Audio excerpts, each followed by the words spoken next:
Have you ever heard someone say, he or she has more time than I have? Well, really, that's not true. No one has more time than anyone else. There are only 86,400 seconds in a day, and nobody has more time than that. Even if you own a Rolex watch or you own a $7 million watch, like the man in Switzerland I read about not too long ago, nobody has even one more second than anyone else. Well, hi, I'm John Kuert, the pastor at Alpha Assembly in Clarion, Pennsylvania. And thank you for taking the time to tune in to another heart to heart talk with me. I think that's a wise choice, and I hope that this is a blessing to you, and I hope it challenges you. When we think about time and how quickly it goes, it really does. It's hard to believe that we are in September here already. Where did this year go? 2022. I'm glad we're in 2022 because the last couple of years have been horrid. But at any rate, each of us has a day that God has made. And it is a gift from God. And that's why it's called the present. Every morning, his mercies are new, the Bible says. Every day, God gives you enough time to eat and to sleep, enough time to learn, enough time to work, enough time to laugh, and a time to live. He gives you enough time to do gracefully everything that he wants you to do. And it is really a gift. In Psalm 90, Moses said, Lord, teach us to number our days. And I think that's such a wise prayer that we ought to all pray. Lord, help us to use our time, use our days wisely. Life goes by so quick.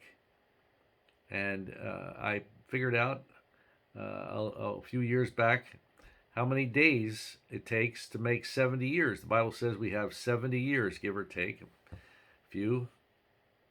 But if you figure it up into days, it comes up to about 25,000 days.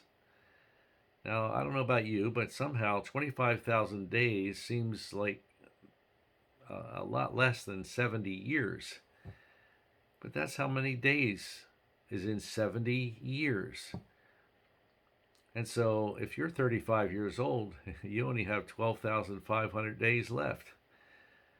And those days and those years go by so quickly, the decades. And it's just absolutely amazing. And so Moses prayed, Lord, teach us to number our days. In other words, teach us to use the time that you have given to us wisely, that we could apply our hearts to wisdom. So let me ask you this question. What kind of a steward are you of that gift today? The Apostle Paul says in Ephesians chapter 5, be careful how you act. These are difficult days. Don't be fools, he says, but be wise and make the most of every opportunity that you have for doing good. So don't act thoughtlessly, but try to find out and do whatever it is the Lord wants you to do. And then do it with all your heart and do it with all your might. Otherwise, we will come to the end of our lives and we will look back with regrets. And I don't want to do that. And if we use our time wisely, I believe that we will be able to come to the end of our lives like the Apostle Paul, and we'll say, I have run the race, I've finished the course, and henceforth there's laid up for me a crown of righteousness. So I encourage you to use your time wisely. Don't waste time. Now, there is a time for rest. I'm not saying that. There's a time to take a nap, and all of that. All that's a part of it. It's a part of human existence.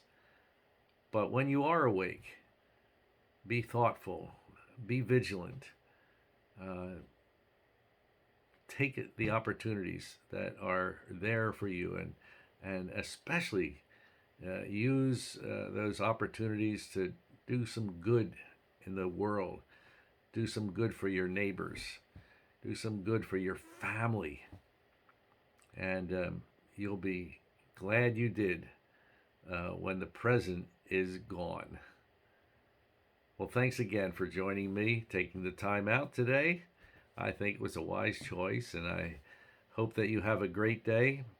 Please come by, visit us sometime on Facebook or on the website alphaag.org, or stop by in person and visit us on a Sunday morning at 10:30. We'd love to meet you. We'd love to know you, and thanks again for joining me for this heart to heart talk. God bless you and have a wonderful day. Bye bye.